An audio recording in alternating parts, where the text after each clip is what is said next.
Thanks for finding your way through the tradesman's entrance at the back of the building. My name's Chris West, I'm Director of the Shell Foundation. Pleased to welcome Caroline and the other panellists and obviously all of you here today. Literally just a bit of housekeeping. There will be a fire alarm test at 10 o'clock this morning. I've always wanted to say that actually, that there will actually be a test at 10 on the dot. It will be rather loud, there'll be 2 rings. Just sit quiet and ignore it. If, however, it rings at any other time, don't ignore it, and we have to muster out on the lawn outside the London Eye, but we can follow the signs out there. But there will actually be a fire alarm test at 10. And then, for those of you who haven't found them already, if you need the toilets or anything else, if you wandered out the corridor through here and then just turn left, there are both women's and men's toilets down there. So with those functionalities about fire alarms and toilets done, I shall pass you immediately over to Caroline. Thank you. Okay. Thank you, Chris, for that, and thank you to the Shell Foundation for hosting yet another Alliance Breakfast Club.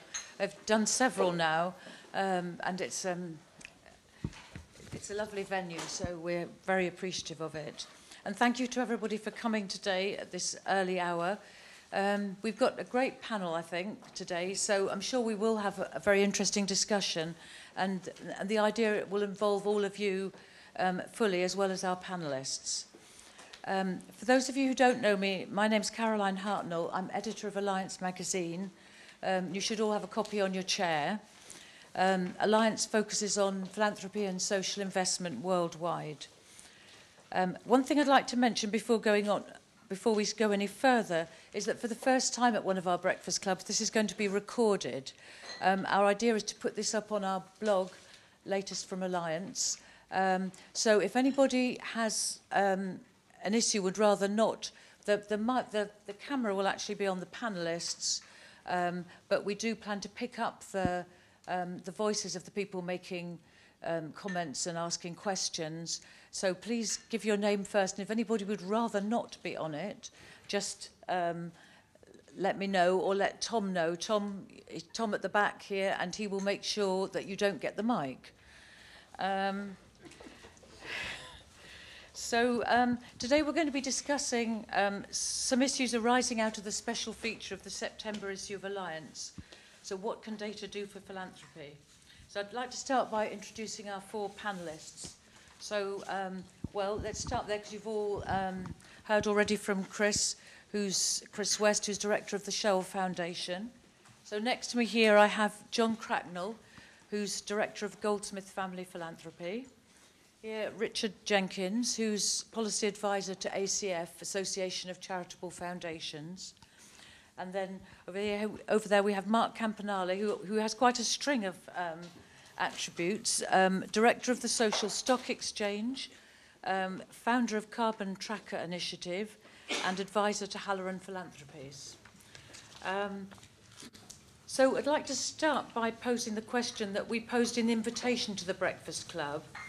So has private philanthropy, and by that I include foundations, individual philanthropists, impact investors, been slow to jump on the data bandwagon? And how could data better help philanthropy? And let's distinguish between using data and better information to improve the way funders operate themselves as funders and supporting their grantees to make better use of data, which we will touch on later. But for the moment, I'd like to focus on funders' use of data to enhance the way they work themselves. So Larry McGill's overview article in the September issue suggests several ways in which better data could help foundations. And the first, for the individual foundation, he says, the main use is for market intelligence, i.e. to understand the potential constituencies that you'd be working with, the unmet needs among them, and the mechanisms for meeting those needs. And of course the work of other organisations operating in that same space. Having access to data in each of these areas minimises the risk of making poor investment decisions, he says. Put another way, data give foundations their best shot of making a difference through their work. So are foundations collecting data and using data for this purpose? And how would their work be improved if they did this more? So I'm going to start with John Cracknell here, who is one of the few I think, people who has been heavily involved in collecting data about foundations' work. So, John, over to you. Thanks. Do you want to stand or sit? What do you prefer? Well, thanks very much, Caroline, and thanks for the opportunity to come and speak this morning briefly. So I'm going to talk about the way that environmental foundations in different parts of the world have been gathering data on the environmental grants market, on both sides of that marketplace. And I'm here with my colleague Florence Miller, who's just on the end of the row here, who coordinates the Environmental Funders Network here in the UK. So much of what I say will relate to EFN's research and EFN's work. And some of you, can I have the sort of zapper thing, please? Some of you will have already seen the reports that we produced for EFN. There's a series of reports called Where the Green Grants Went. This is the 5th edition. They now span 8 years in total. I've got some copies here if people want to come and grab one at the end. If you haven't seen this, you can also download it from the website, www.greenfunders.org, the Environmental Funders Network website. And so that's sort of been building up over the last 8 years. So we've got sort of a set of longitudinal data that looks at how trusts support environmental and conservation initiatives. About 12,000 grants in total have been coded over those 8 years. About 147 trusts and foundations in the last edition. So that gives us really quite a good understanding of what the environmental philanthropy sector amounts to in the UK, collectively what people are and aren't funding, what proportion of trust giving is going to environmental issues, which thematic issues receive the most funding, and so on. And that research has spurred similar efforts in Australia, United States, at continental European level. So there's a counterpart report that the European Foundation Centre, I wrote with the European Foundation Centre, which looks at pan-European data on environmental giving. And that allows us to be able to compare, because we have the same categories and we've deliberately coded grants in the same way, it allows us to be able to compare what's happening in different parts of the world. And the premise, I guess, is that we can't do worse for knowing what our collective grant making amounts to, and that we might be more effective grant makers as a result of knowing that. So just, I'm not sure if people will be able to see the details of these slides at the back of the room. Apologies for that, but very quickly, it's the geographical distribution of environmental grants from UK trusts in the last 3 years where we've got the data. Only just over half of the grants stay in the United Kingdom, 52%. That's very low, a low figure compared to most fields of UK philanthropy. You might not be surprised because it's environmental work, but strikingly small proportion of grants staying inside the UK. And if you look at the map of the UK, we can see that there are some regions which, relatively speaking, have much more environmental funding in than others. East and West Midlands are, you could say, underfunded relative to the rest of the UK. And when we look at the sources of income on the other side of the grants market for environmental NGOs, we find that trusts and foundations up here are about 7% of the total income of environmental organisations.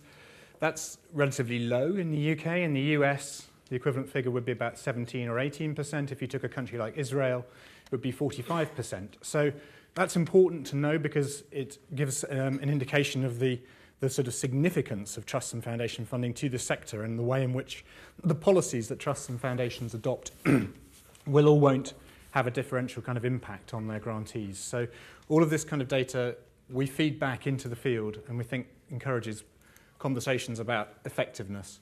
So this is again going to be a little bit difficult to see. Numbers may be difficult to see, but I just wanted to flag the fact that when you look at the different kinds of issues to which environmental funding is directed towards, we've got them running down the side of the table here. There are a number of issues that I've picked out in yellow at the bottom that really receive very little support from foundations in any part of the world.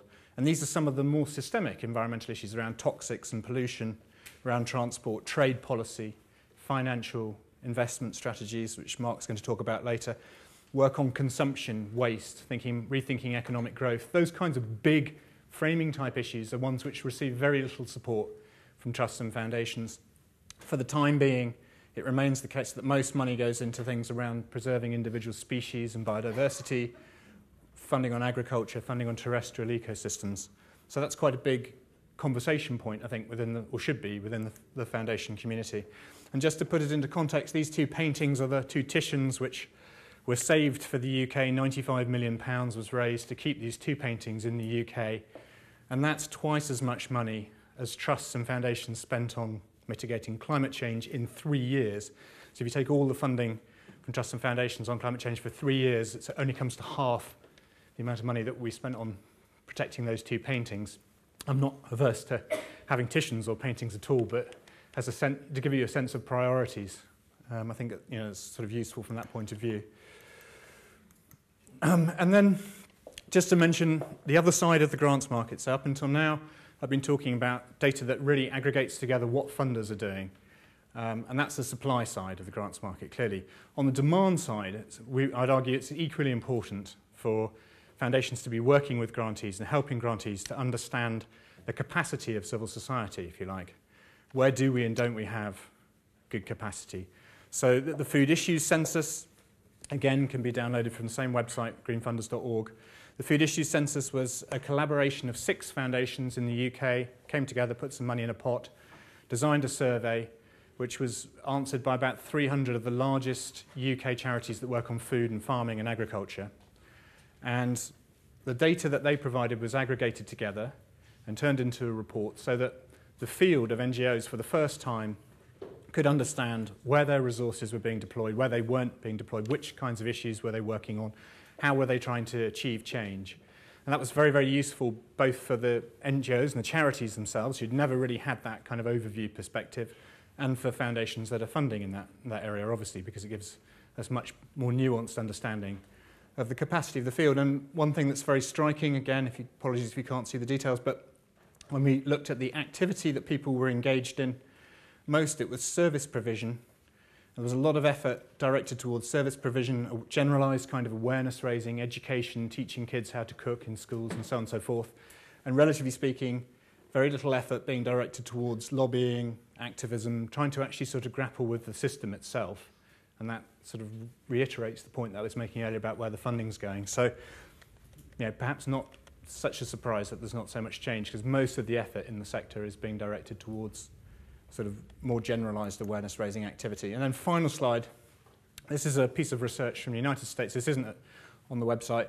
It's a piece of work from the US that I've been involved in, a survey that went was answered by 89 US organisations who have some interest in coal and the politics of the coal industry, and 29 foundations who also work on that issue answered essentially the same survey. So this enables us to be able to compare the perspectives of groups that are making grants and groups that are receiving grants working on the same topic. And this was a question about what it was that NGOs most needed from funders in order to do their work more effectively, what they wish foundations would provide them with more of. And it's quite interesting because although these groups are in close contact with each other, they have quite a different understanding of what it is that's needed in order to make the grants market more effective. So from the perspective of the foundations, they thought that things like more flexible grant conditions would be really important, more rapid response funding would be really important, and that's relatively less important for their grantees. What their grantees were really concerned about having were multi-year grant commitments so that they knew that they would be able to continue to do the work 1 year after the next after the next.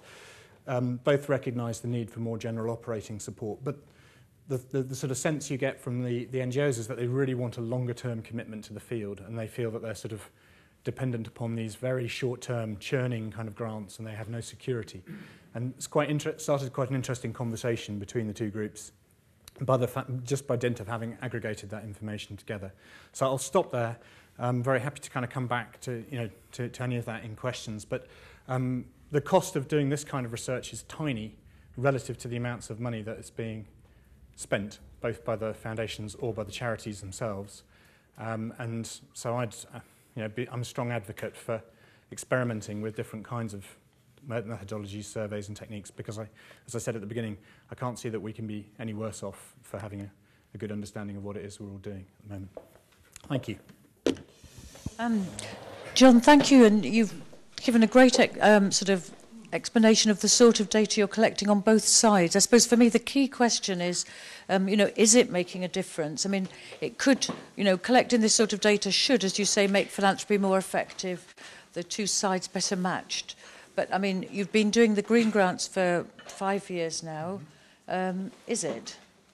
Well, I mean, it is, as far as we can see in terms of the response that we get from members of the Environmental Funders Network. So we just had a membership survey that went out to all the trusts in EFN earlier in the year, and we asked people whether they were using this data actively to change their grant-making strategy, and many of them were. They were either making specific grants differently, or the fact that they were able to talk to their trustees and understand themselves what the whole marketplace looked like, they found extremely useful. So I think 90% of people said that they found the research very or pretty useful. And we took that as a positive signal. And so relative to the effort involved in gathering it, I think that the benefits are clear.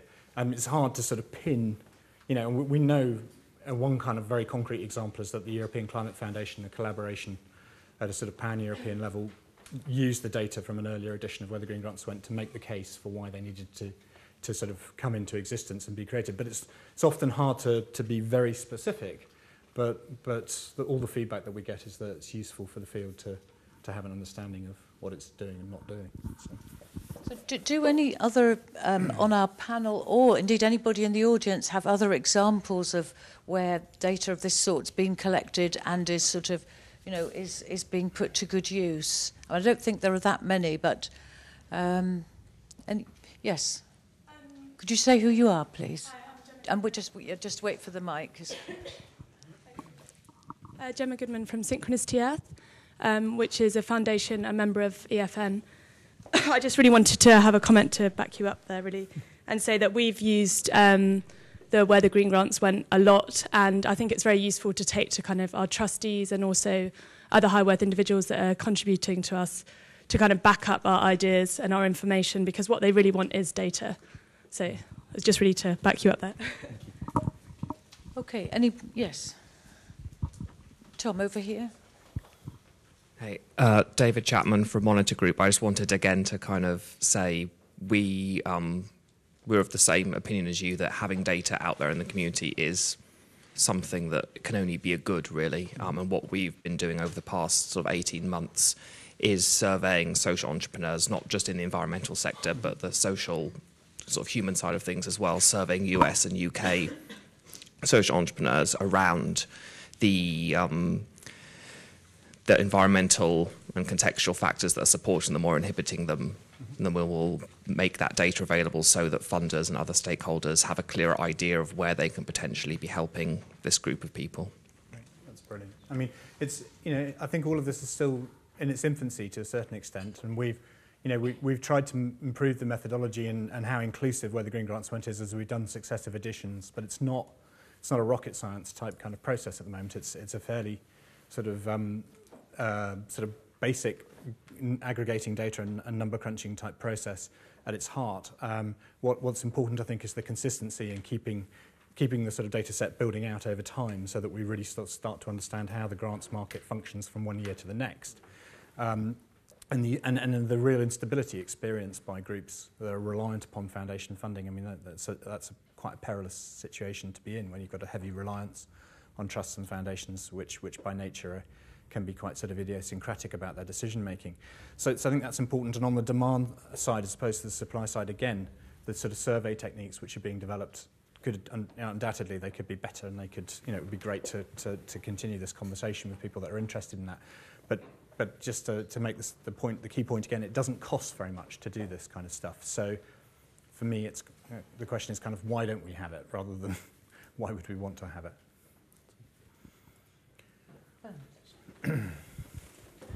Bernard Mercer, philanthropy advisor on environmental stuff. I think there's some evidence that John's work and the work of the EFN has helped grow the pot of environmental funding, because I think when the first edition of When the Green Grants Went came out, some people were really shocked at just what a small. I mean, John did that brilliant example of a Titian, but it was even worse 5 or 6 years ago.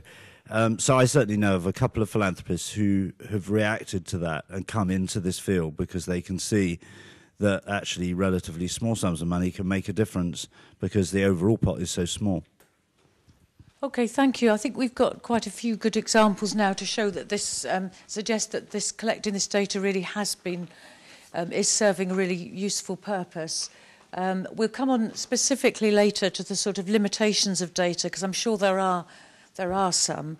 And we should steer clear of thinking of it as a sort of panacea to solve everything. But now to go on to some more of the things that better data can do for foundations. And a very basic one I'd like to ask Chris about is accountability and how having data actually helps foundations to be more accountable. Okay, thanks everyone. I'll sort of frame my remarks about what has data done for us as a foundation, as one part of this whole philanthropy world, and I'll be honest in our views, because I think, yeah, if first of all, let's say what our model and approach is. I mean, we seek to catalyse scalable and sustainable solutions to big global development challenges. So in that respect, we, as Monitor Group, we I think are an example of an enterprise philanthropy type approach. I mean, we get involved very early stage in either catalysing or co-founding partners and then helping them over the very long period to a point where they can attract in other supporters to allow them to achieve scale and sustainability. So we have a slightly different model to other foundations. But in the context of that, yeah, our mission is to achieve scale. So clearly one should know whether one has or hasn't achieved that, which obviously then requires you having data from which you can learn. And I'll be honest and say that we hadn't really defined scale when we set out. We only really did that 7 years down the road. So we almost had to retrofit our definition of scale onto what we were doing, which is maybe a little bit of a hindsight of ours, but actually, strangely enough, even for a word like scale, that there is no benchmark definition of what scale means or looks like when you bump into it. So we had to define the benchmark and then measure data to see whether our partners had achieved scale or not. And that led us, I think, by year 10 to actually conclude that certainly in our early years, 80% of the things that we had supported had not achieved scale or sustainability. And there were various lessons learned from that. Either the business model was flawed in some way, or the market being served wasn't targeted with the right product or service, or predominantly the execution capacity on the part of the partner wasn't there. And that really learning, and then when we shifted strategy, because that in part helped us learn from our own experience and informed by customer feedback as well, how we should focus our efforts to better achieve our mission. And that did have a huge impact on our strategy, which meant we focused much more heavily on social enterprises than we had done from the outset. And as a result of that, our success rate in terms of achieving our mission has increased staggeringly. So data, to some extent, informed our learning, which informed our strategy, which has informed our whole approach and resource allocation. Now, if I think about, with our partners, we obviously require them, as everyone does, to come up with information on their progress. I mean, as a businessman at heart, I'm always interested in outcome measures and smart numbers rather than lots and lots of data that can sometimes be very costly for people to collect and not necessarily value to them. So I've always come from the view that people should collect data that is relevant to understanding their own business and venture, because then it will be meaningful for them rather than meaningful me as simply as a funder. So we try and come up with smart metrics that allow people to look at trends over time towards achieving defined impacts. I think the other issue, though, for us was when we reported on our level of success and failure and the data that we collected, I couldn't find any benchmarks against which we could be compared with other charitable foundations. Now, we 80% of what we funded in our first 3 or 4 years, as I say, failed to meet our definition of scale and sustainability. Now, I don't know whether that's good or bad, because in the sector in which I represent, I have no idea how people are performing. So in one way, it was quite brave of us, I think, to actually go out there and say, look, we didn't, for defined reasons, achieve scale and sustainability. But I do think there's a need to go from learning was based on impact and data for us and how we adapted our strategy to what the magazine talks about, which is collective learning.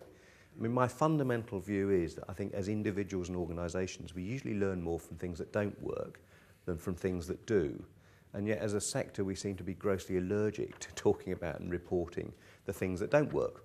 It is a very egotistical sector, and I do think if we're going to get into collective learning, actually it's these shared lessons informed by data and interpretation that actually help us all evolve. And I'm sure I've got huge amounts I can learn from others in this respect. So for me, data is about learning, and learning, to my mind, has internal value, but I think it has wider cross-sectoral value. And touching on Caroline's other point, on the accountability side, look, I represent a charity, and charities by law have public benefit purposes.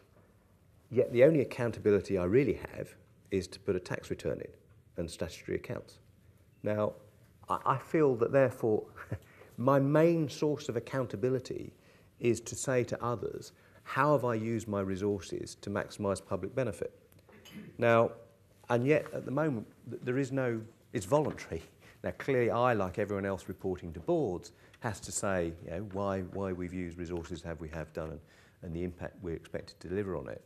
But I do think there is a need for us to be held more accountable for saying, what have we done? And more importantly, not just absolute measures of impact, you know, numbers of jobs created or numbers of lives touched or things. Absolute numbers I find in this market are not so meaningful. What I'm interested in is comparative metrics. Because if someone else can create the same impact that I'm seeking to do at half the money and twice the scale, I should just give them the money.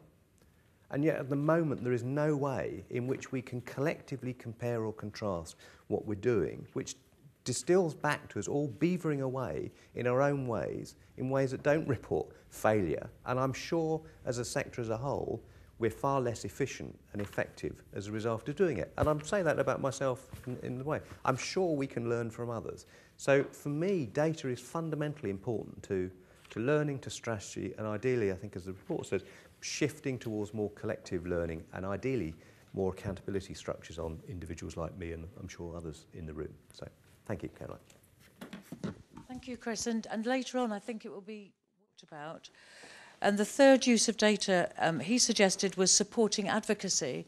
This is something that particularly, I mean, John has also mentioned data or non-profit supporting advocacy, but this was more about particularly foundation associations supporting advocacy on behalf of the sort of philanthropy sector. So I'm going to ask Richard, as he's policy advisor at ACF, seems a good person to ask to say something about this. Richard. Thanks, Caroline. I'm grateful for the invitation, and I want to say a little bit about just what this means in the context of ACF. But I thought maybe I'd also throw in some other stories as a kind of past civil servant, and therefore someone who was seeking to use data to change policy as a commissioner of evaluations and data as a former grant maker as well, just because I think it's a very rich discussion that we can have, and I'd like to open up as many avenues as possible. I think the foundation sector has pretty much been off the radar in terms of policymakers' vision for a number of years. For all sorts of reasons, it's beginning to come more obvious to policymakers and regulators that philanthropy is part of a very important part of the social economy, and that perhaps there might be things that one might do to intervene to steer the flow of cash and the way and the places in which impact might be achieved.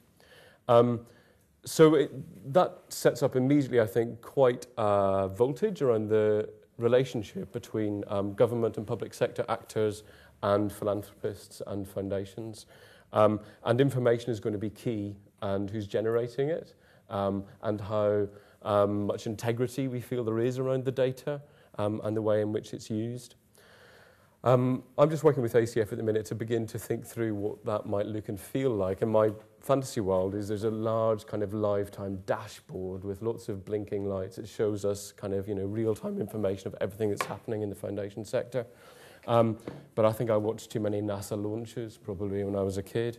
So it's not going to be like that, is it? But there are some really big gaps we have. We don't actually know precisely how many foundations there are. We have different kind of definitions, but we don't have a single legal definition, even if there's some scholarly consensus about what a foundation might be. We don't really honestly know exactly what their assets amount to. We don't really know where all of the money is going to in terms of particular areas of benefit. Crucially for me as well, in terms of an indicator of the health and vigour of the sector, we don't really know how many new entrants there are each year, or how many people are spending out, or how many extinctions we're seeing, and what the trends are over time. That seems terribly important to me. So we're trying to do some things with already admittedly some good sources out there, but trying to make more of that. So data is important for foundations themselves. It's important to have data about foundations for something like an umbrella body like ACF and foundations themselves to be able to give an account of their activity. And it's important for policymakers and regulators as well, who control the operating environment in some senses in which we live and work.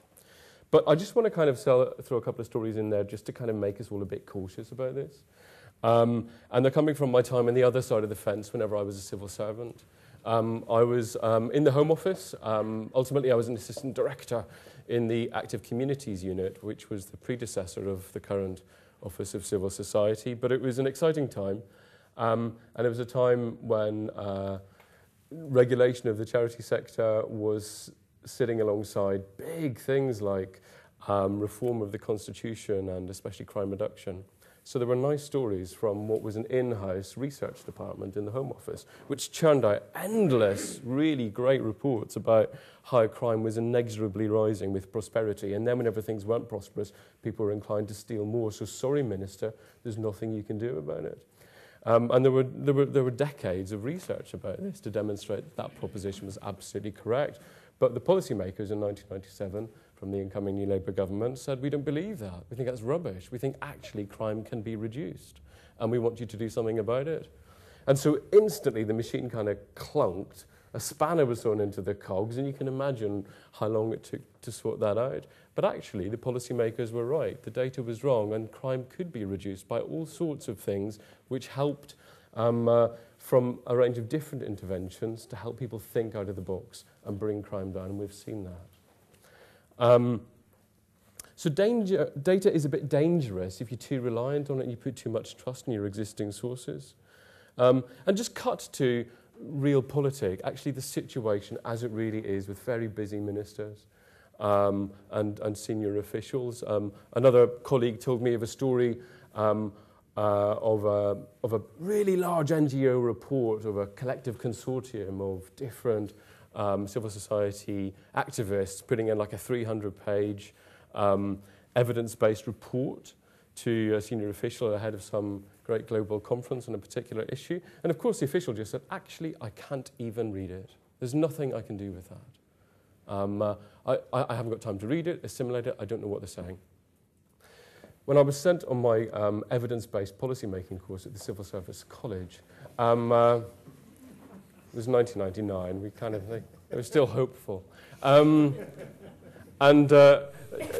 Nonetheless, we were told at the end of that, what it boils down to is a briefing in the back of the ministerial car.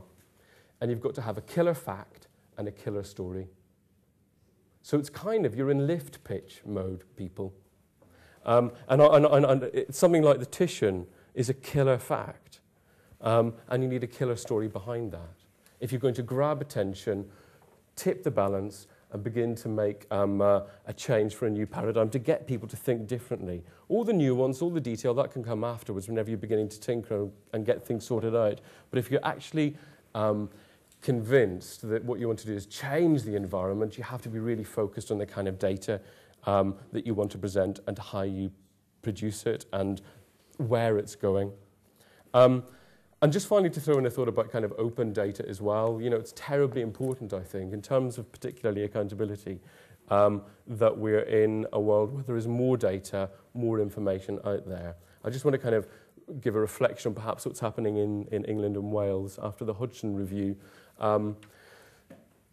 Lord Hodgson has made recommendations both to reduce the scope of the regulator, the Commission, and also reduce vastly the amount of information that's available on the register. I think this is a really bad thing, because I think ultimately our accountability comes as a sector with the public. The regulator can help by making as much information as possible, and we ought to do more as a sector to try and clarify how we're doing that, how we benchmark, how we give some kind of comparability. But there has to be a deal with government as well, as part of our deal with the public, if you like, which is to guarantee that there are some really secure places where as much information as possible is available, not just for ourselves or for regulators, but for the general public as well. Thank you. Okay, thank you very much, Richard. Anybody want to comment on that before we go on slightly different to the impact investing area? Yes. Hi, Peter Maple, course director of the Charity Marketing and Fundraising courses at London South Bank University. As an academic, you won't hear me arguing against the need for and the value of research. But as a practitioner, I'm acutely aware of the need for data that is actually meaningful and applicable and something that you can use in practice. And just, Caroline, in response to your suggestion about what do we do with all this stuff, as a trustee of the Institute of Fundraising, I would suggest the Institute has taken the lead in bringing together, under a research portal, an awful lot of the research that is out there about fundraising methods and the bigger picture, some of which is of variable quality, but it is therefore available to practitioners to look at and take what they can do. In terms of that, the killer fact versus the big picture, well, I agree, you need both. Okay, thank you. Anybody else at this? Yes, at the back, John.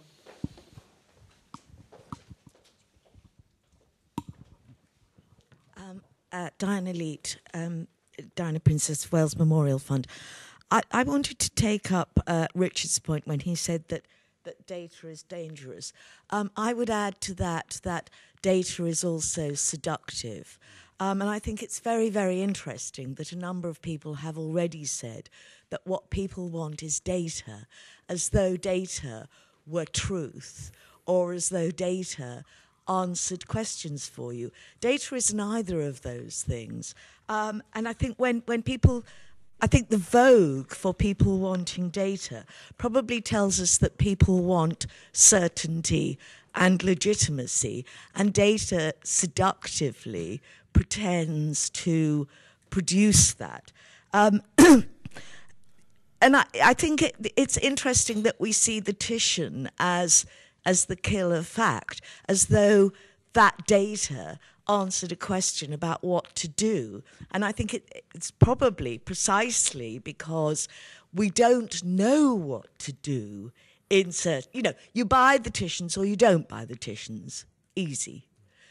What to do in spending money to reduce adverse effects on the environment is a completely different order of question. And I think that's where I think data is so seductive. If I know that 99% of foundations are spending X amount of money here, what do I say in response to that? Oh, I won't spend any money there. Or, oh, that's where it must be really important to spend money. So, yes, data is dangerous. Data is also seductive. Thanks for that, Diana. It is really important to remember that data is just a proxy for what's actually happening. They're just numbers. They're not actually people or the environment. It's a source of information. And just to highlight the fact that in most cases, actually we're not operating, nor will we ever, at a sort of optimal environment.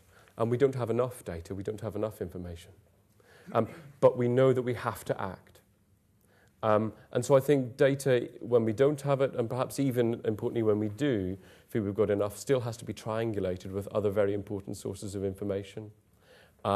with stories, with case studies, with anecdotes, with live intelligence from practitioners who are actually working on the ground and saying what's happening.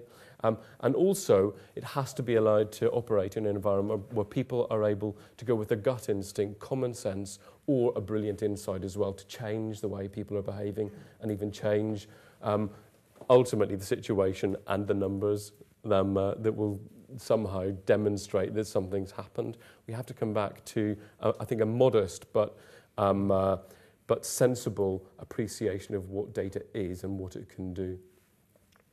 Thank you. Okay. Oh, did you? Yeah. Yes.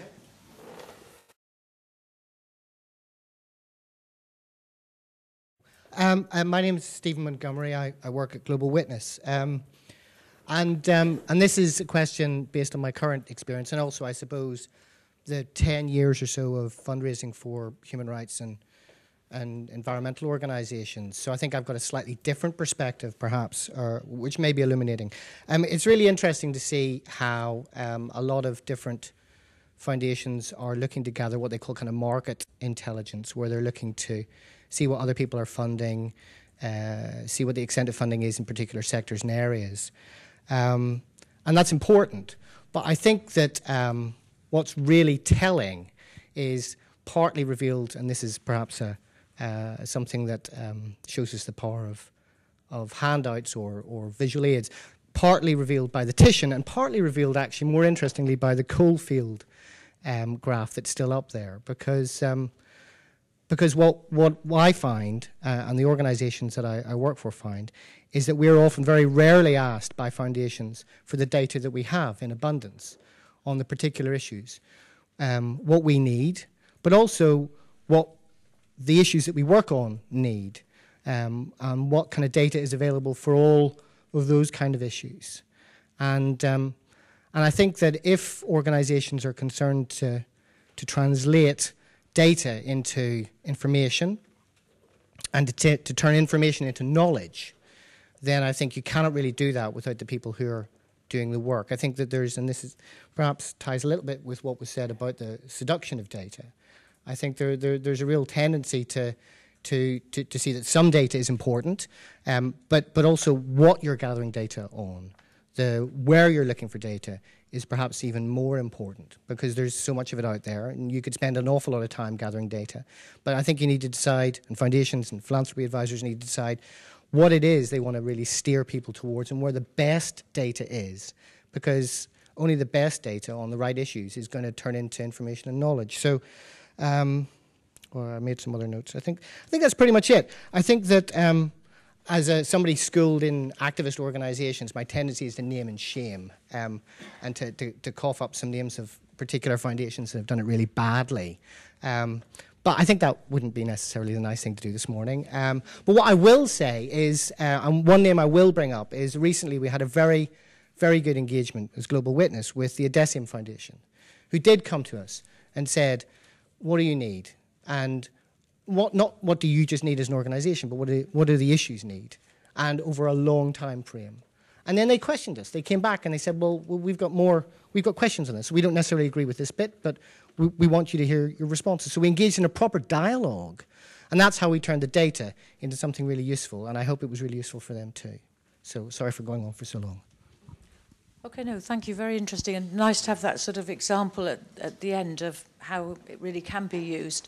So I'd now like to move on. I'm sure there'll be we'll come back to foundations and this collective learning, but I'd like now to ask Mark to talk about the Carbon Tracker Initiative, which I heard him talk about at the European Foundation Centre conference. And I mean, impact investing in a way is an area which seems more lacking in data than even more starkly even than in the philanthropy world, because one can look at the sort of operation of mainstream financial markets and see what they seem to have a lot of data to work with.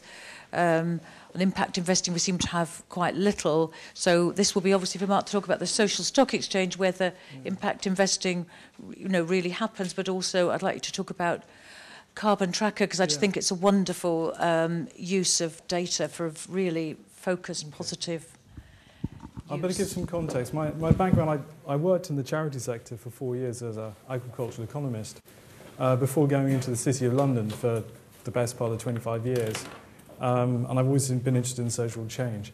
When you work in financial markets and you're handling a lot of money, you see a lot of different things going on in markets and you develop a hypothesis about the world.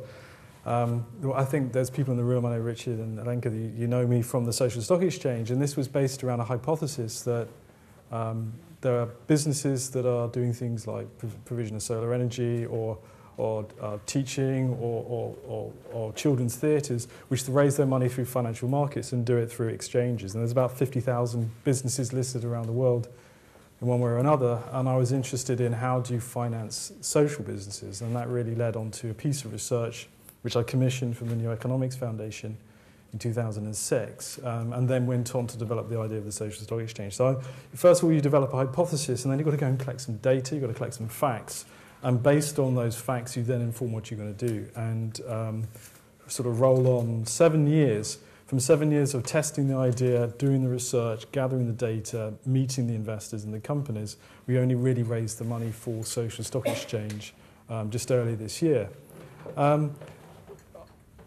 Caroline, thank you for asking about Carbon Tracker. There's also others that know me based around this piece of research. And it's something that bugged me for years. And the thing about data and ideas and a hypothesis is there's a temptation for a long time to think this is so obvious, lots of other people must have done it before. And you go around and you talk to people and you speak to analysts and you speak to very well-funded research organisations and you talk about it and you think one day I'm going to finally get the data because it's all been done. And there's nothing new, and you can't develop some thoughts.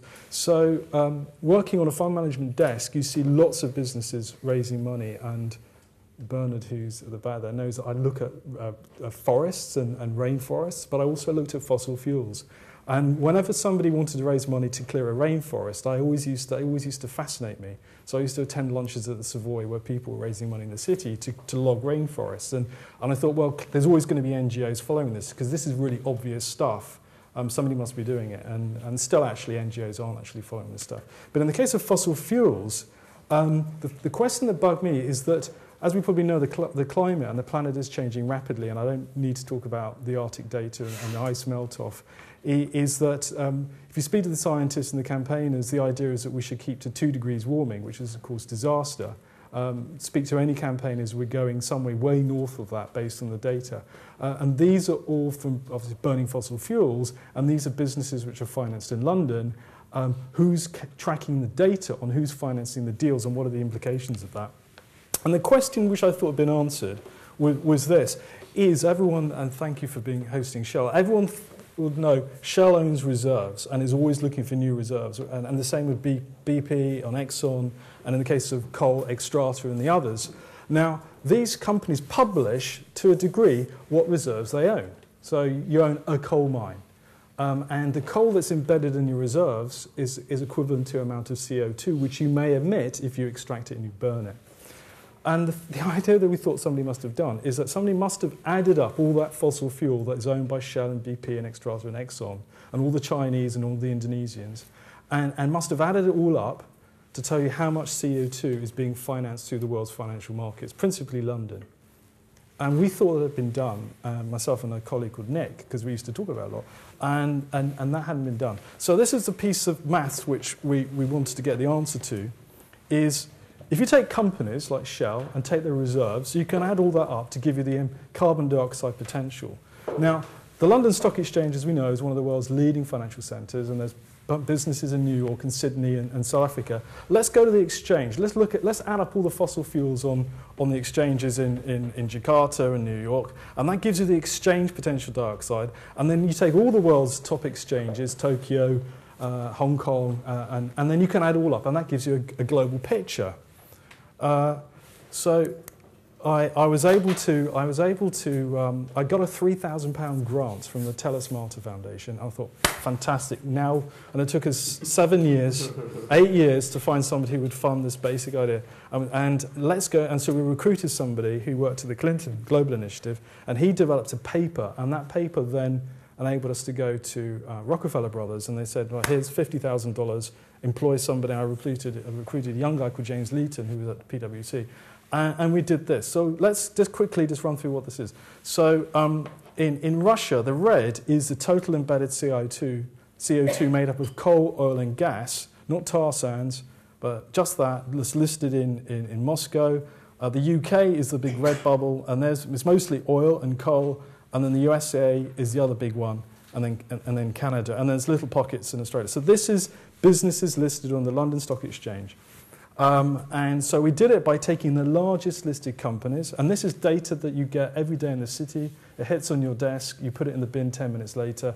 There's lots of data. The key thing about data is you've got to be interested in analysing it, and if you're interested in climate, you've got to look at it in a different perspective to how traditional city investors do it. So these are the businesses, these are the largest coal companies by gigatons of reserves, and the same in oil and gas. Now, to understand to stay below 2 degrees, we can only burn a certain amount of CO2 before we exceed what we call a carbon budget, and then you go into 2 degrees. And then once you've exceeded that budget, you go into 3. And then once you've gone to 3, once you get to 5 or 6, we are talking a major significant change of how we live.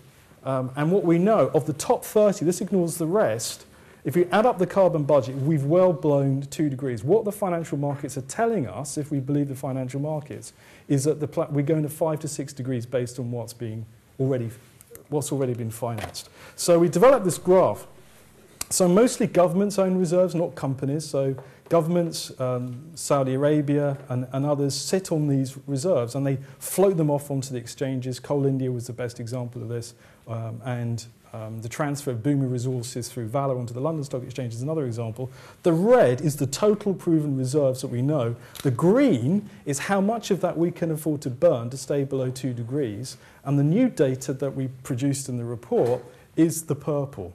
So the purple is the businesses listed, the largest of the companies listed in the world's exchanges, and the difference between the two is what we call unburnable carbon. Now, why is that significant? And I'll come on to that in a minute. So what we've got is a scenario where we can only burn 565 gigatons of coal to stay with some probability of climate stability, but we've financed enough, and this sits in our pension funds, obviously, in the endowments of large foundations. We've got enough to take us to 745.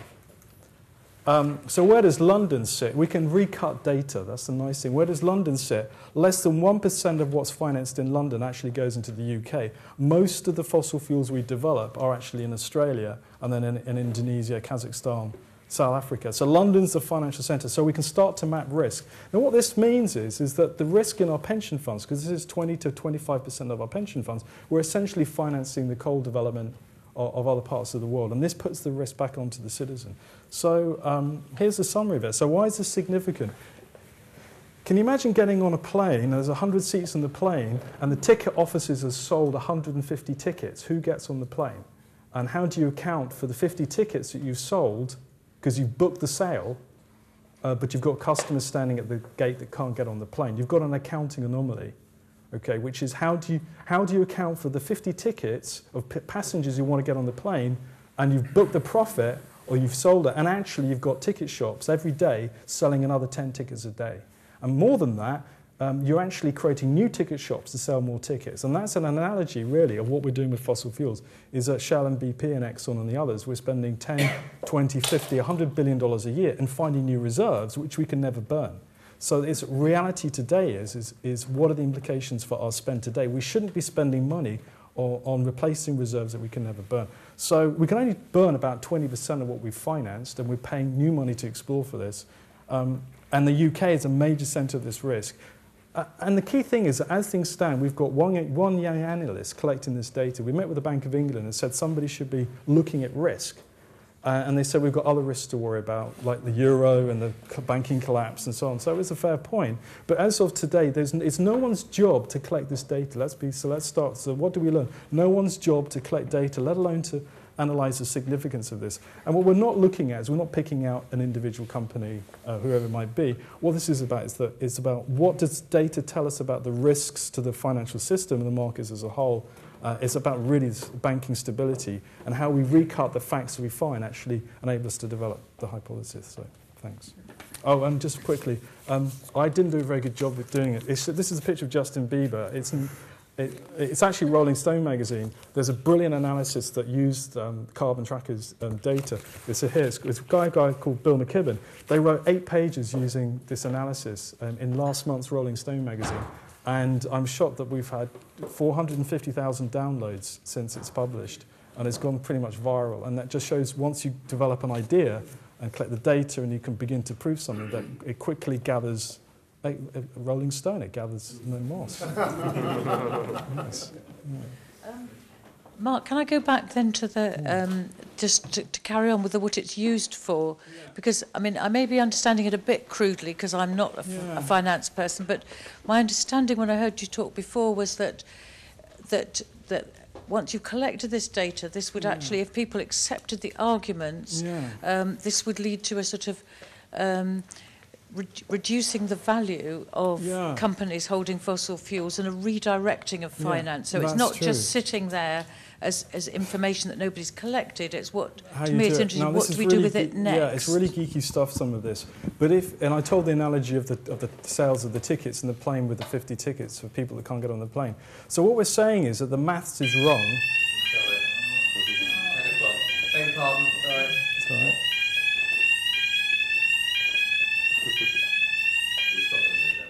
Okay, so what we figure is the maths is wrong on the valuation of these companies.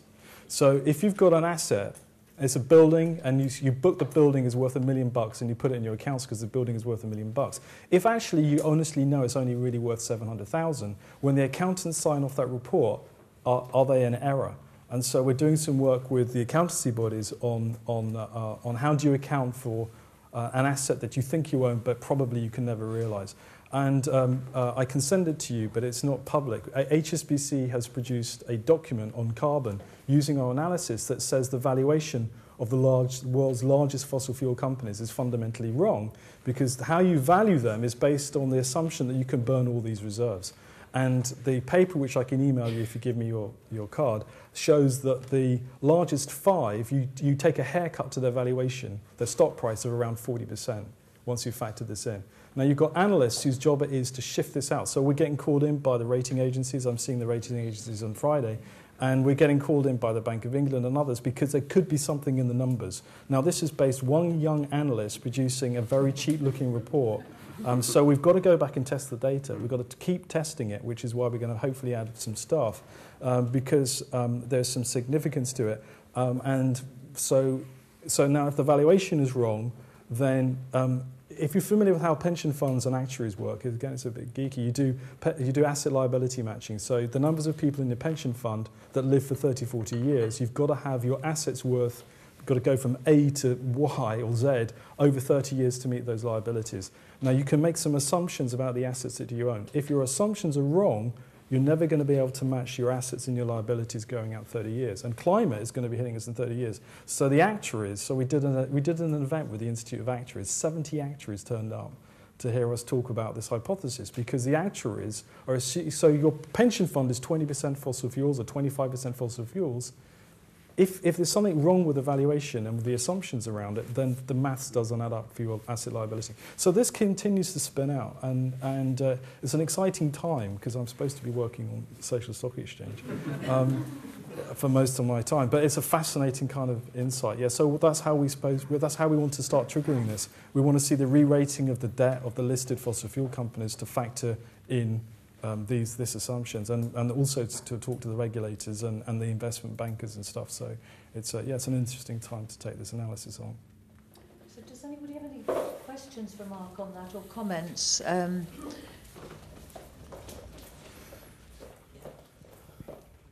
Hi, my name's Richard Graham from Comic Relief. It's not directly related to Mark, but it's perhaps a story from the international development sector.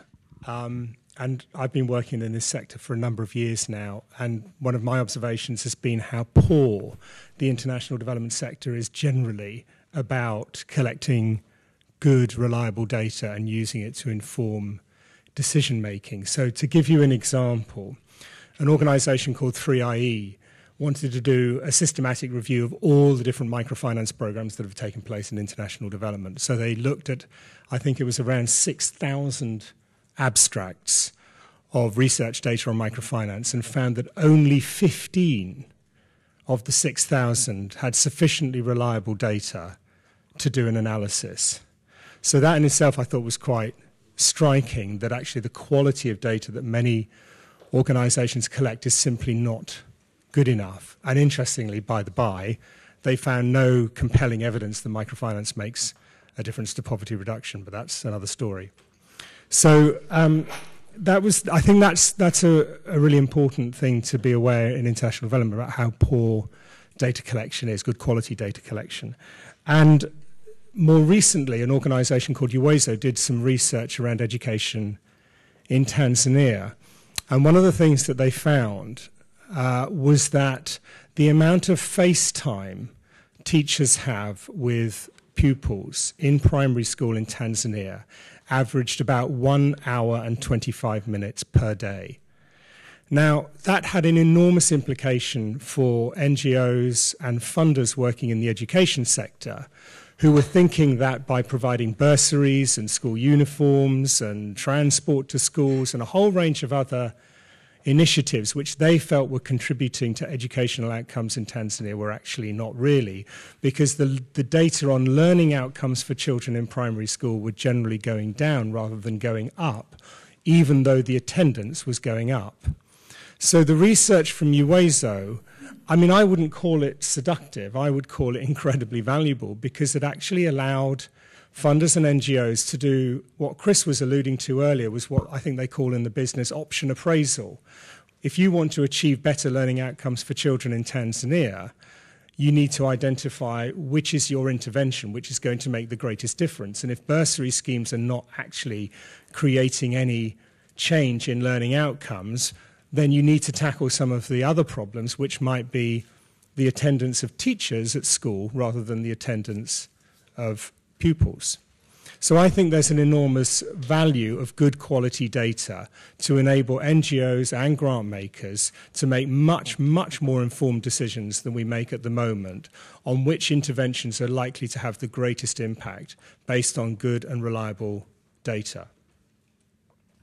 Now, the positive of this, my last comment, the positive of this is actually I think the NGO community and the foundation community in international development have realised how woeful we have been over the last 20 years. I was in a focus group discussion a few months back where a bloke said, I gave my 20 quid to Band-Aid in 1984 and nothing's changed.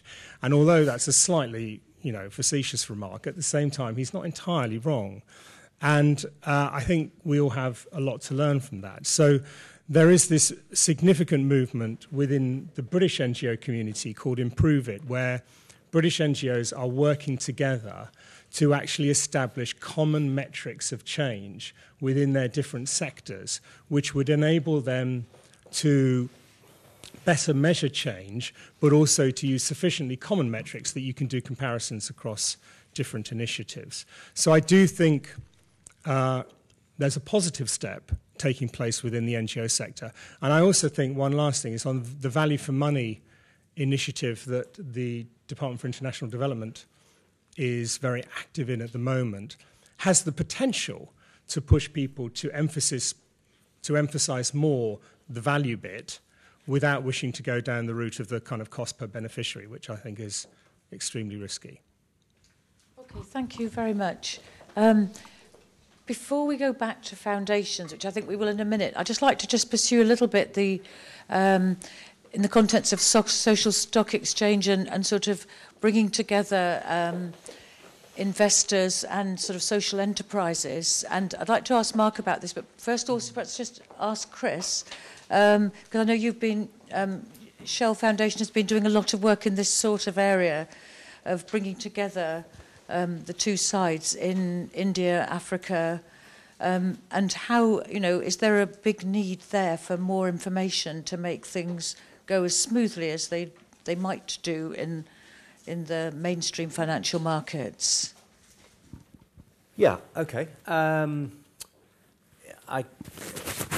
think think of a simple analogy. If going back to us as a sort of enterprise philanthropist, starting early stage, helping play almost an angel role in setting up and growing young social enterprises, it's rather like a relay race that you want to help them mature to a point where they can then attract the next level of supporter with the right level of resources to allow them to continue that growth. So always for us was the view that we would come in, give a lot of support, financial, non-financial, in those early days with the expectation that they then develop sufficient track record and such like to attract in others. And then that coupled with the emergence of the impact investing sector, and that was seen to be where with the blended value return, some of these nascent social enterprises would fit quite nicely into their risk appetite, well before you get to the commercial sector or the institutional investors, as Mark was alluding to. And I think what we're finding a number of lessons from this. I mean, first of all, if you want to really pass on, sell, promote anything to anyone else, then you have to have verifiable metrics about their performance. And for impact investors, that's clearly financial performance as well as social performance. So the bedrock of are they delivering on these blended value returns needs to be there and proven. That's one. So there's an incentive on us and our partners to come up with that. But then that assumes that there is a risk appetite in the market to actually then come in and take those transactions to the next level. And I think what we're finding is at the moment, despite the great fact that there are impact investors, whereas 10 years ago there weren't, the risk appetite is still pretty intolerant, and therefore you're finding a lot of people chasing the same transactions, and people like us are then having to stay longer and longer with other organisations to get them hopefully to that mythical point where these blended value investors will come on board. So at the moment the market dynamics are not quite as sweet as everyone would like to pretend.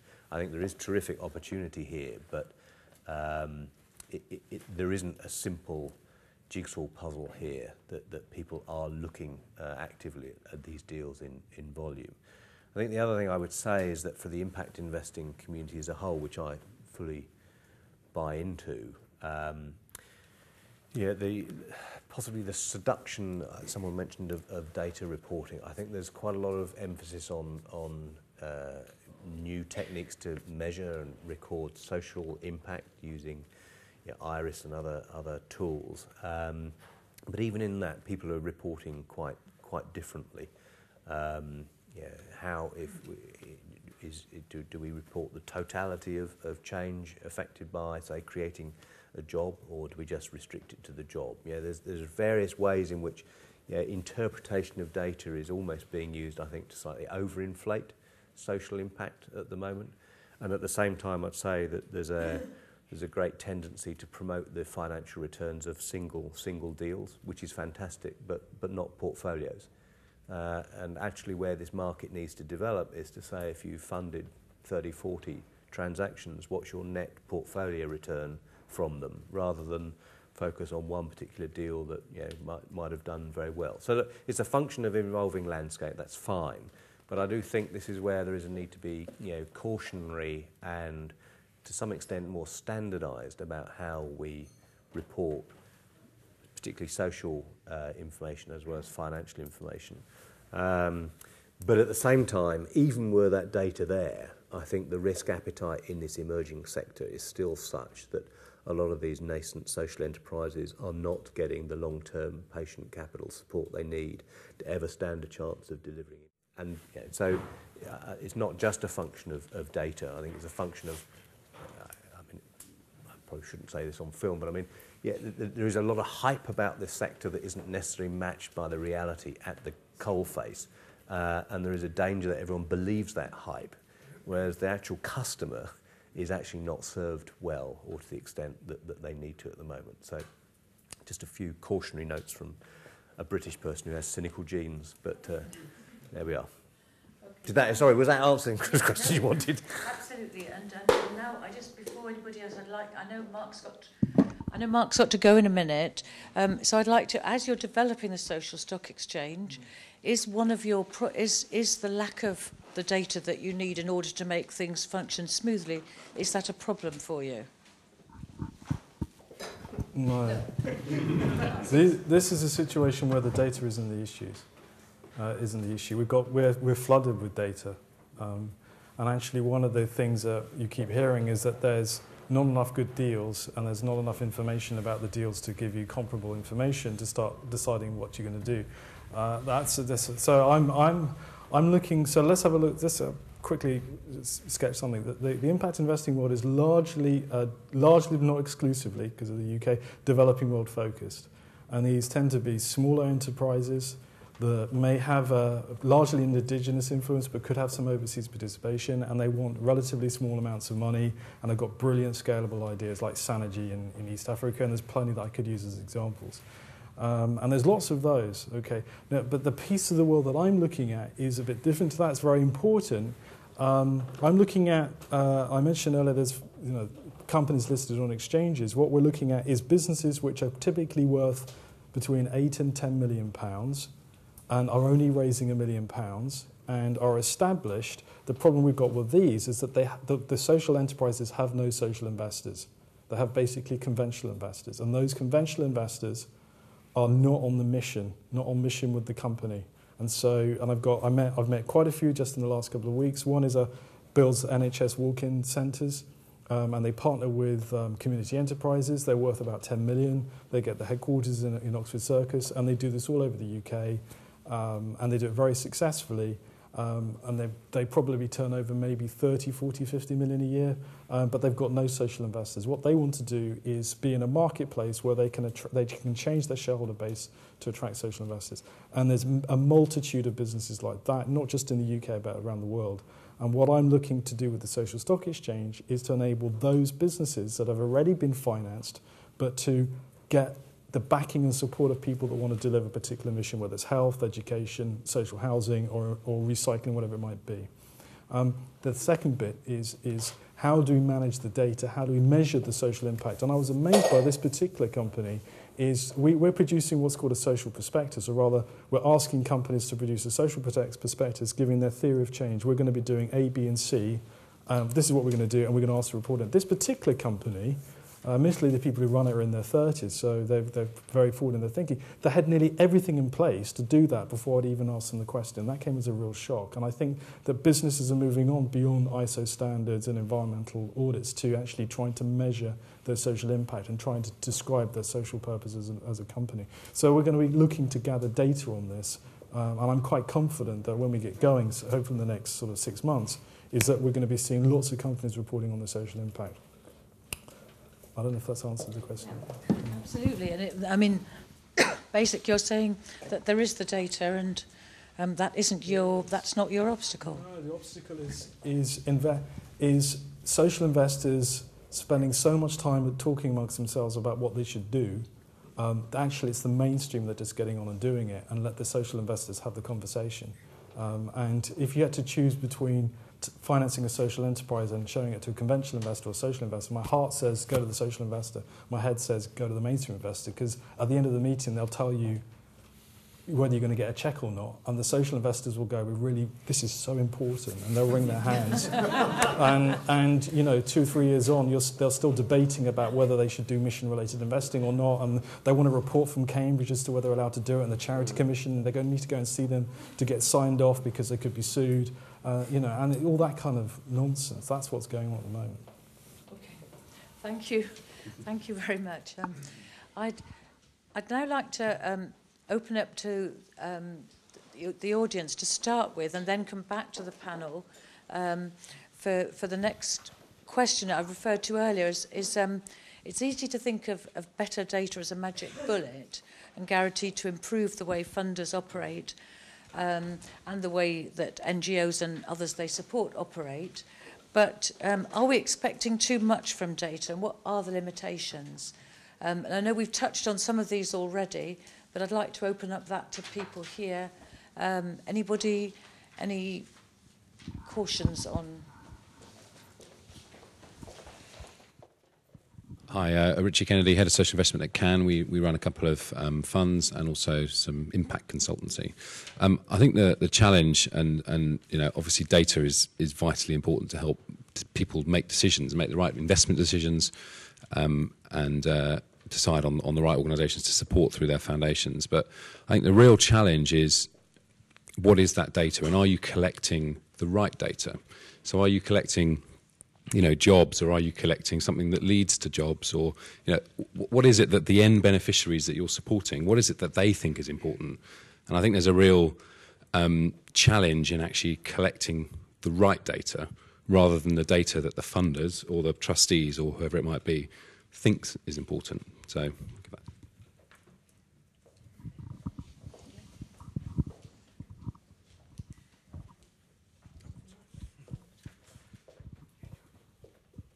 Hey again. I'd also add to that and say that this is prior to being at Monitor, I was a scientist, and this is an issue we've had a lot in science, is that negative data is not reported. So I'd say that as important as what is in the data set is what is not in the data set. And in science, it's a big issue that a lot of research that doesn't end in any productive outcome is done over and over and over by different labs across the world at great expense, because it seems like it should be a promising research avenue, but it doesn't work, but you can't get that published. And I imagine the same thing also happens, as was discussed earlier, in the social sector around interventions, what interventions work, what interventions don't work. And kind of more generally, say if you take a survey, being explicit in your methods around what groups of respondents were you able to get to respond, which groups did you go to but they didn't really want to take the survey, which group did you not go to at all. That kind of what you might call metadata is in many ways as important as the data, so that you can make informed decisions based on the data that you do have. Thank you. Anybody else in the audience like to comment at this? Yes, over here. Tom, over here in the front. Hi, Bettina Grimm from Not Just for Profit. I would also just like to really highlight that point you said about the end beneficiary and how important that is to get that into the equation. And the other thing is that data can just become too complex, so you sort of miss the truth somewhere, because it's all, in a way, just based on the assumptions we make. And I think that's a really important point to sort of remember, that we are the judges here, and what right do we have to judge, and that sort of, yeah. Thank you. And over here, in the front here. Just making them run all the way. Sarah Mystery, Big Lottery Fund. I think there's some challenging questions here for foundations and more widely funders, particularly those that work with voluntary sector, because there are some very different purposes, as you're suggesting, around what you might measure, how you might use data, some very obvious skills gaps, particularly for people using complex data sets and government data. I'm not doing this right, am I? Can you hear? Okay. I think there's also some useful moves currently amongst funders to help with the architecture of better data. So in the international field, the IATI standards, International Aid Transparency Initiative, I think that's probably helping towards some more common ground on the way data is reported and collated. Some common metrics movements, but these can be dangerous as well, because they go against the agendas of end users, beneficiaries. There's a risk of straitjackets. The Alliance for Useful Evidence, that's another one that's coming along, saying how can we collectively use better data to make better decisions based on evidence. So I think there are a number of movements, but there's some really fundamental tensions here as well.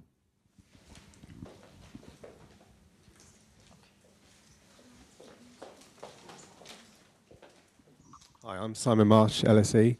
A similar sort of thing, really. I just wondered if there's a minimum sort of groupings of taxonomies. So if you look at all the people here today and all the organisations we represent, we've all got different identities and histories. Do we have a minimum set of criteria in common where we could share taxonomies and have collective data, or is that just really a bit of a fantasy sort of thing? Okay, can I then perhaps ask our panel to comment on that, because that in a way leads into our sort of collective learning question as well. So Mark, do you want to? Yeah, I don't think there's going to be common taxonomies because different people think different things are important. So my background just happens to be public financial markets, but at the very small end, really interested in small companies. Now, if you read all the literature on impact investing, it essentially defines impact investing as essentially what you do with private equity, and it could be foundations. There's nothing in the literature that talks about very, very small enterprises that raise money from the public through an exchange. And that means that 99% of the research effort and the data is focused on one particular thing. And I have disagreements with people about this and the role of public markets, so it's very under-researched. And it's not because either is right or wrong, it's because different people think that different things are important, and that gathers a lot of the research dollars, a lot of the backing, a lot of the initiatives, a lot of the focus could be focused on what other people think is important. It doesn't mean that we're wrong or they're right. So we're never going to get common taxonomies. Now, in my world, I'm interested in analysing 200 to 300 companies that are doing things like health and theatre and education and stuff like that, where there's very, very little data. In fact, no data. And that's a problem for me because that's what I'm interested in. The only way I'm going to get answers to that is for me to put my hand in the pocket and spend the money myself or my backers to get answers to that because it just isn't there. And whereas in another part of the world, there's huge amounts of data and people can get answers very quickly. So who decides what's important and how does it fit to your work and that kind of stuff? And I don't think there's going to be common taxonomies between those two worlds because they're just too different, very, very different. Richard? Just to kind of build on that, really, I'm pleased to hear you say that because I think there's a lust for certainty, isn't there, and specificity, and to be able to get things kind of down to a bottom line. A friend of mine's a philosopher of religion, and he is involved in the kind of the debate with kind of science and faith and stuff, and he talks about kind of a lot of philosophers and theologians having science envy. They kind of want a bit of certainty.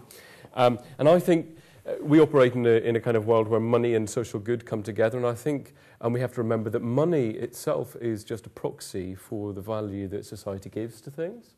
And in some ways, we'd like that similar bottom line because it might function in a nice way. We might be able to get efficiency. We might be able to get some kind of common values about what appears to be an issue or what appears to be the hotspot or what isn't. So all sorts of other things can flow to that place. But at the same time, if we drive towards that kind of paradigm, we're in danger of replicating the same problems because issues of power and control, who owns the data, where is it coming from, why is it being created, the kind of things you're talking about, Sarah, in relation to beneficiaries and actually what's important to them. All of that texture, all of that nuance, all of the human stories will be hidden by what appears to be a very useful proxy measure by people who own the money, because actually that's what we're trying to talk about here, isn't it? The people who own the power and the control. So I think there is a real tension within the kind of the third or social sector around these kind of issues. I don't want to get too philosophical about it. I think practically speaking, we're not going to get a taxonomy. Practically speaking, it's important to get some sensible way of comparing apples with pears at times. But more than anything, we must never lose sight of what's behind the signifier and what's behind the bottom line. Yes.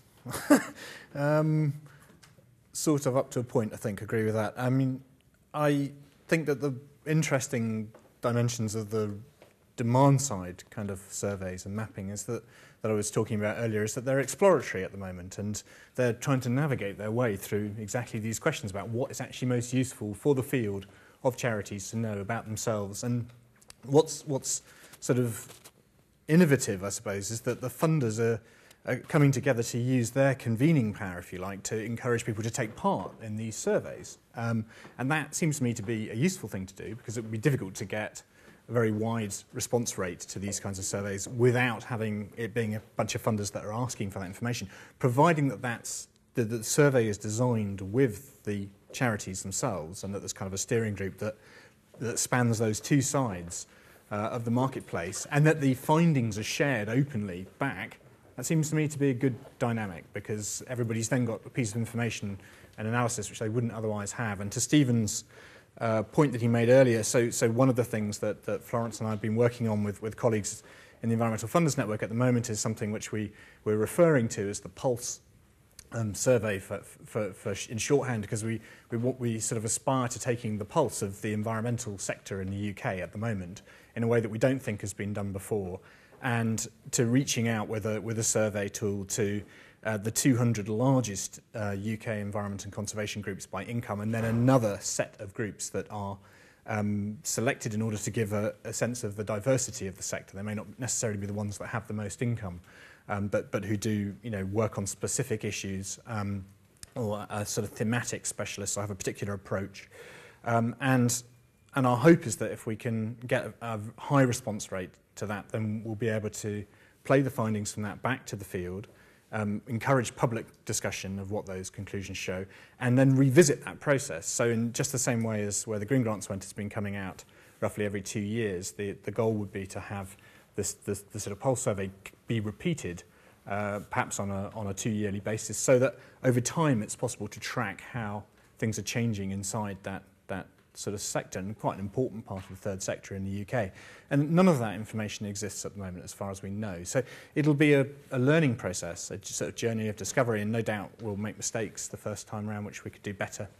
And that's been exactly what's happened with these other processes. But I don't think that we shouldn't be trying to sort of do that kind of research. And as I say, I'd encourage that we want to get into conversations with other people that are interested in how to do that most effectively. And just on the taxonomies question, and coming to Chris's kind of question about effectiveness and comparing notes between foundations. So on the taxonomies, I mean, the reports that we've done on the grants market do have some shared taxonomies globally. I mean, so it took ages on conference calls, which were incredibly dull, with some people getting up in their pajamas in Australia and other people just about ready to go to bed in California and everything else and stuff, trying to decide what a transport grant was and whether it was the same thing in Canada as it was in Brussels, kind of thing, whatever. But we got there in the end. And so as far as thematic things are concerned, we now have a operating set of taxonomies. When you come to the values type stuff, which I was referring to, you're not going to get a sensible taxonomy for that. It's very, very difficult to do that. And that's, to link to what Chris was saying about effectiveness, the thing that bedevils conversations, and I think why there's a lack of data within the sector, the benchmarking data between different funders, is because there are very different values which drive people's philanthropy, and their understanding of what a win or effectiveness looks like is very, very different, even within something like the Environmental Funders Network, for example. Again, we're wanting to organise a conference later in the year, or perhaps the start of next year, around effectiveness for funders, where we hope to not just look at the sort of nuts and bolts measures of effectiveness, of do you have a good process, etc., but to cast to sort of set that conversation in a much wider context, which thinks about the extent to which interventions are supporting broader political change, or which they're geographically targeted to support particular parts of the world that are under-resourced, or to what extent they accept sort of short-term intangibility for a long-term gain, perhaps. And so when you start to open up the parameters of effectiveness and the values that funders bring to their funding, I think you add a lot of complexity to this conversation, and I share the frustration that there isn't that we don't have more active conversations about it. But I also want to sort of flag the fact that there's a lot of different folks in the room, and that if you are primarily interested in the health of this particular snail in this particular nature reserve and habitat, and you're talking to a funder who thinks that we need to rethink the economic system and redefine GDP and growth, then your metrics aren't going to be the same. So you have some issues to overcome from that point of view.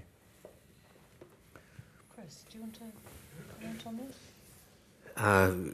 A few words. Look, at the end of the day, I think I've come to the realisation that we invest in people, and people are what make the delivery of products or services. And investing in people is an art, not a science. And raw data is a part of that. But actually, there's an art to judging people, just from us to them, and equally them to us. So I wouldn't want to overstress the scientific data side. I really want to put emphasis on the people side, and I think equally For me, when it comes to metrics, I want organisations, whether they're for-profit or not-for-profit, to be able to measure, are they delivering a product or a service to their intended customer in a way that their customer likes and appreciates, so that the metrics really must be informed by your target market, because ultimately they're the ones that you are trying to support and serve. So really starting from the bottom up and coming up with some smart numbers that allow you as an organisation to know, are you delivering a good quality, durable, high-performing product or service in ways that people value and appreciate. I think and one of the things I always say to staff joining my site, there's a danger when you have money, and I think you use the word control, almost arrogance, that because you have the money you call the shots, and then you start distorting your view of the market. For me, the market is the customer, it's the target beneficiary, and clearly there's an accountability to use public money or charitable money for intended purposes, but ultimately you want those ventures to be servicing the markets for which they're designed to be. That's where the metrics start from, not I might want something on every Tuesday. It's much more bottom up, I think. Just one interesting thing I find, again, in this sort of comparatives, I mean, we've had some good successes, we've had some failures over the years.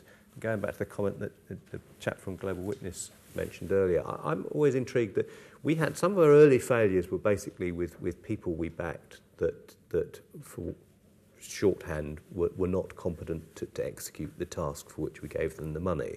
And in most cases that's fine. But in a couple of cases that was fraudulent behaviour. Now, I'm interested that we stop the relationship, and I don't go through a public name and shame either in your base. Not one other single funder who has then come in and funded those has ever asked for our opinion. And there is no thing like a credit rating agency in the charity sector. Now, I'm not going to go out and name and shame, because look, some of the failures, I mean, are our fault as well. So it's not. But in certain instances, there was a behaviour that was fraudulent. And I'm just staggered that these organisations, and I wouldn't use the word data, are telling stories that are attracting other people to fund them. That's, I think, going back to your point about seductive nature of data, some people are being seduced by things that are not true. And yet we're not sharing this basic data. Now, that doesn't mean to say that just because we had a bad experience or that people should stop doing what they're doing, but I'm amazed that we're not talking to each other. Thanks, Chris. And now let's, for the final 20 minutes or so we've got, let's go back to this collective learning and the idea of having lots of data, but what use can we put it to?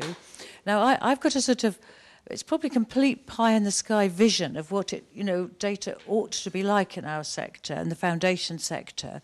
That say I was a funder and I wanted to fund primary school enrolment in Tanzania, that I ought to be able to go to some mega database in the sky and click some buttons and find out obviously the basic stats on the situation for school enrolments in Tanzania for different age groups.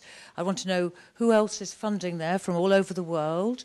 I want to know what they're doing, what organisations they're funding, what work that they were doing and what work that they and what didn't work, including obviously these sort of fraudulent things, but also just basically mistaken ideas or perhaps not effective organisations. And then I would go in and then I'd probably start talking to people. Of course, once I've got down to that level, then I'll go and talk to people. And whatever area I wanted to work in, it might be a bit tough for that particular, was it a beetle you had or a... Snail, sorry. It might be tough for if I really just wanted that particular snail to find the funders, but for broad areas at least, that you'd have that sort of information available. Now, obviously, even if foundations are very open and they put all their evaluations and things onto their website so anybody can look at them, obviously, as this prospective funder, I haven't got the 5 years it's going to take me to search everybody's website and read all those evaluation reports. So things seem to need to be taken out of it and put into sort of usable data that you could then go down into if you wanted to go deeper, but you've got to have the sort of aggregated top layer. Now, is that complete pie in the sky? Probably. And are there other ideas about how we could try and pool what different funders know to do a better job? Any comments, responses?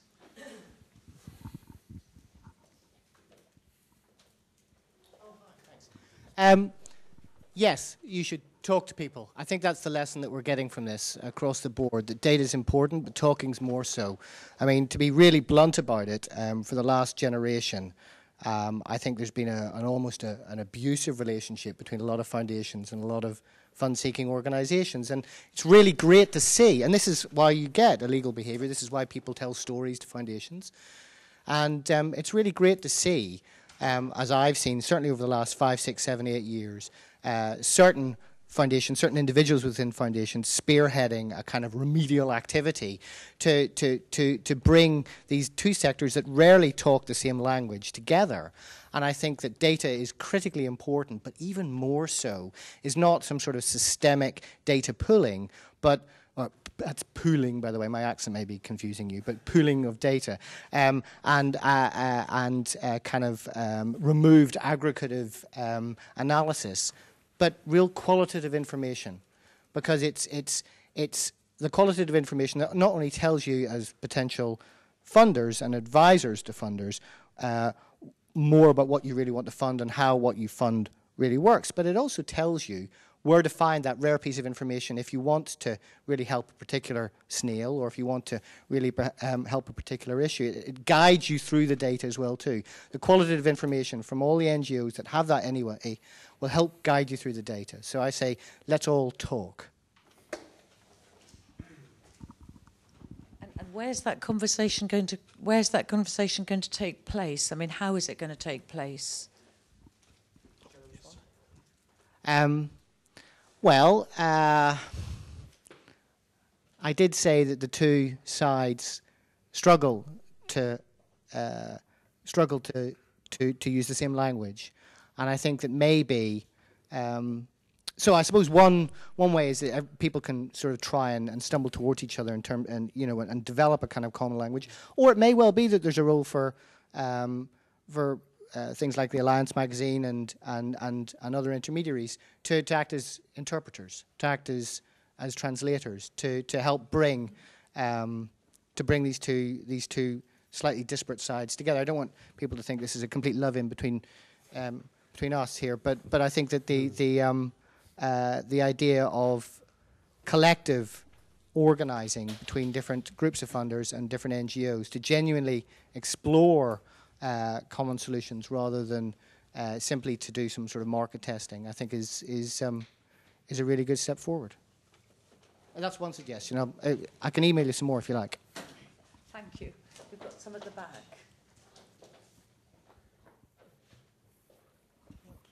I'm sorry, Diana Lead again. I've said this before, so forgive me if it's boring, but I do think that in funders' quest for certainty and security and reassurance that they're spending their money in the right ways, it's really important to acknowledge that success and failure rarely come in neat boxes. They are matters of degree, and I think the history of science suggests that successes come from a series of failures which you then adapt. And I would say that in most of the projects that I can think of that say we have funded at the Diana Fund, I don't think there's anything I would say was a 101% success, and there are a couple that I might say were complete failures, partly actually because they were telling stories. But the other thing I think to remember is that not only are success and failure inherent in they're a mixed bag, but also that they are contextual and situated both in time and in relation to places and target groups and so on. And finally, on this business of sharing mistakes, yes, I would love that to happen, and if only people could do that more. But I think, again, that the really tricky thing there is that when a foundation funds a mistake, whose mistake is that? Is it the funder's mistake or the NGO's mistake? And do you have the right to go broadcasting other people's mistakes? Somebody else at the back. So any other suggestions about how collective learning, learning from mistakes, learning from what's worked, albeit they're not going to be, clear cut. How can this happen? How can we do it better, Richard?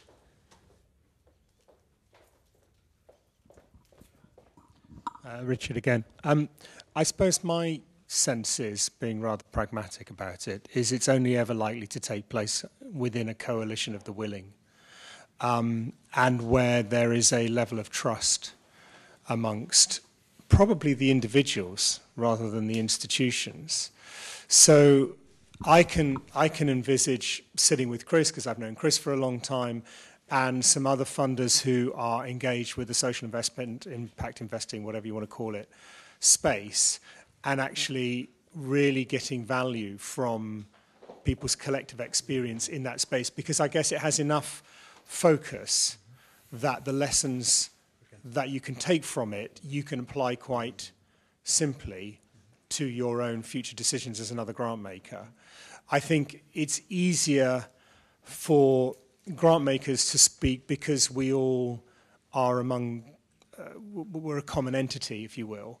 Whereas I think it's more complicated if you've got kind of global witness in the room. Sorry.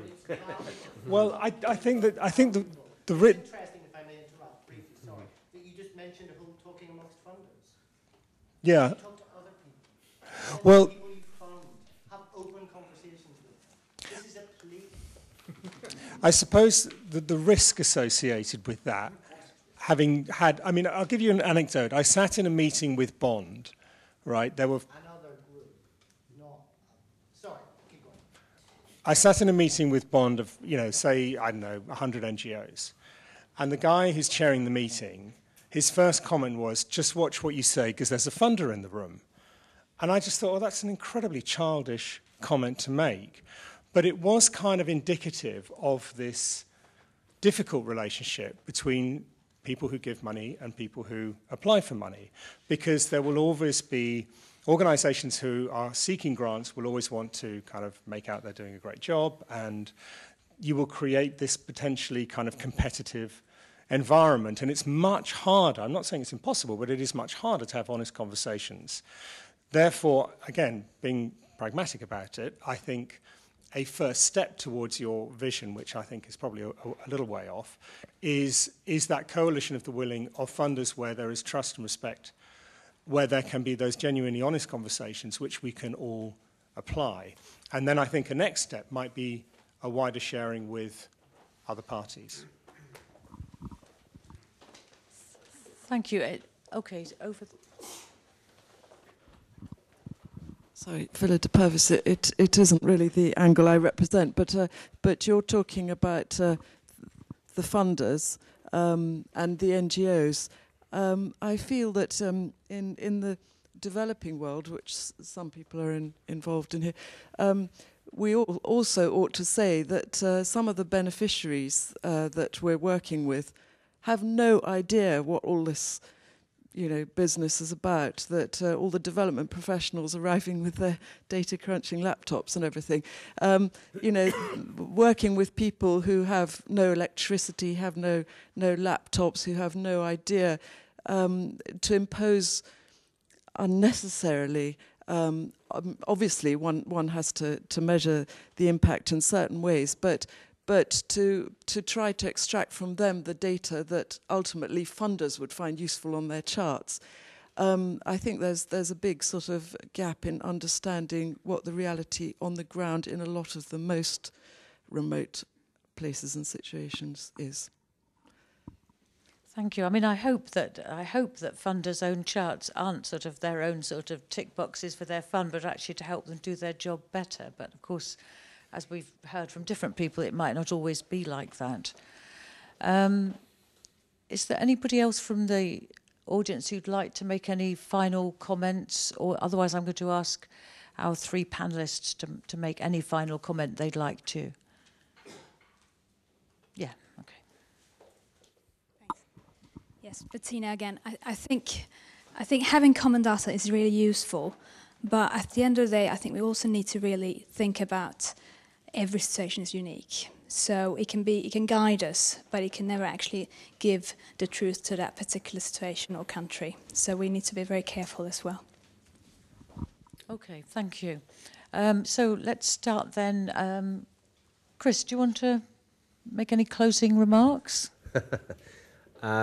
Look, I struggle with this difference between funders and people getting money. I mean, I know partnership is a word that's so widely used and misused, but I mean, fundamentally, I think if you're trying to work in partnership with someone, you're trying to achieve a common vision, and you want to share whatever or deploy whatever resources you can from every side to get there. So I think that breaks down this "I have money, you don't, you're going to be nice to me" type behaviour that I think is unfortunate and not helpful. In that, there has to be some recognition of, are you achieving your objectives? And for me, that stems to, are you servicing the customer groups that you're targeting in the first place? And if you're a blended value or a social enterprise or other form of entity, you have a social mission. So I think it's beholden on you to actually assess with your customers whether you're delivering that. Then we can backtrack and work out whether or not that meets my accountability requirements or other things. But it has to start at that end. So data's fundamentally important, but I still go back to it's trends, it's macro level analysis, it's not it's smart numbers, it's proxy numbers, it's rather like a pilot looking at a whole series of dials. You just want to see roughly, are they all going in the right way, and track is it trending the right way rather than specific numbers at any specific time. But for us, as I say, we've shifted more to the art of judging people now and assessing them than the numbers around the venture itself. Well, just a few closing reflections, as you asked. I mean, the mega database in the sky with all of the information in it, I think, is some way off. And I'm not actually sure how much people would use it, to be honest. And I say that from some sort of practical experience. So I'm involved in the US Environmental Grant Makers Association, which does what it says on the tin, brings 220 odd American foundations that fund on environmental issues together, all the big foundations. And they decided to upload, they've sort of got a similar study to this, and they decided to put all of the information from that on the EGA website so that members of the Environmental Grant Makers Association could go in and look at the grants that their peers have been making. And it's been really interesting exercise to see the extent to which that is being sort of accessed systematically. And my sort of takeaway is that there's not as much as one might think. And there are some funders who are really rigorous and really systematic about doing that, but there are lots of people who make their decisions about the things which they're going to fund in a way that's more that's less, if you like, objective or less data-driven kind of thing, whatever, and incorporate many of the other kinds of perspectives that we've been hearing in the room today. And it's absolutely true, I'm sure, that where the Green Grants went is relatively more important to some funders within the Environmental Funders Network than others. So I mean, my cautionary note is, would you actually get the sort of the benefit out of the massive amount of work that there would be to assimilate all of that? I just wanted to sort of come back to this learning from mistakes. Yes, that would be fantastic. I mean, a lot of presentations at funder meetings are people putting forward the grantees who they think have been most successful, often in a quite competitive way. They kind of want to attract funding to the things which they're proud that they've funded. And there's precious little discussion of process, theories of change, how change actually comes about, the power or the politics of the issues which we work on. That's a real problem. My proposal is that Alliance organises a learning from mistakes conference or day or seminar or something of that kind, and builds on today's conversation by trying to have a first attempt at that. I'm totally happy to try and help with that process. And to the idea of collaborative working between funders and grantees to break down some of these barriers, that does happen. I mean, it happens in some really interesting ways. There's an initiative in the States called REAMP, which is a group of foundations that are in the Midwest, essentially, who work on energy issues and coal, and they had the recognition that they had a pool of grantees who were just in this perpetual competitive relationship, scrabbling at the decisions as to who the grants go to are made by boards of NGOs rather than the funders, and the funders are outvoted, they're outnumbered and outvoted in those decision-making processes, and that's great. And so these kinds of exercises are all steps towards those kinds of potential collaborations in the future, and I think we need more of that. So.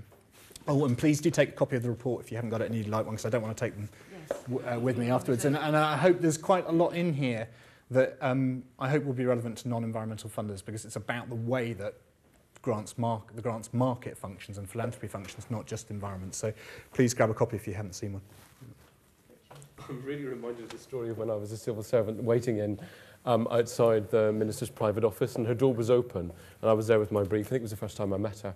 And all I heard coming through the door was her saying, "I'm not funding any more effing mapping, tell them that." So I wasn't going to ask her for money for mapping, thank God.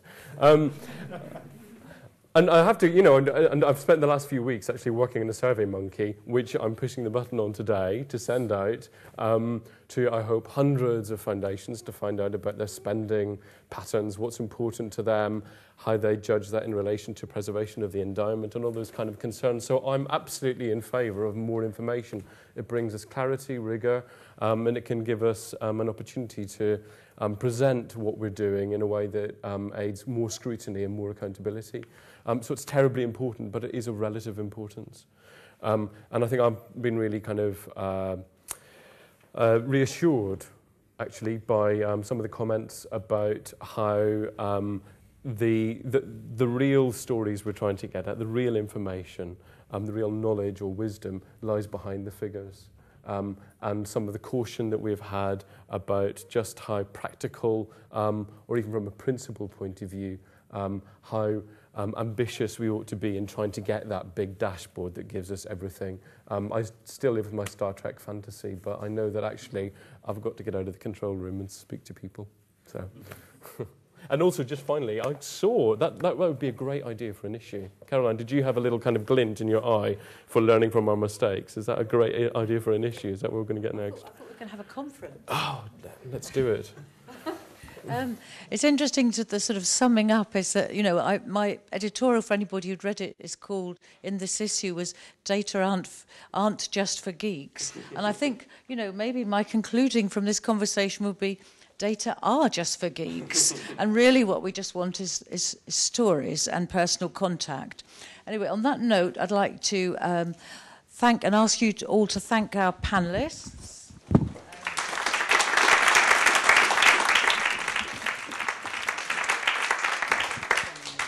And thank you to all of you for coming and for your contributions, which have been great. And once again to the Shell Foundation. And I'll look forward to seeing you all again at the Learning from Mistakes conference. Thank you. Bye-bye.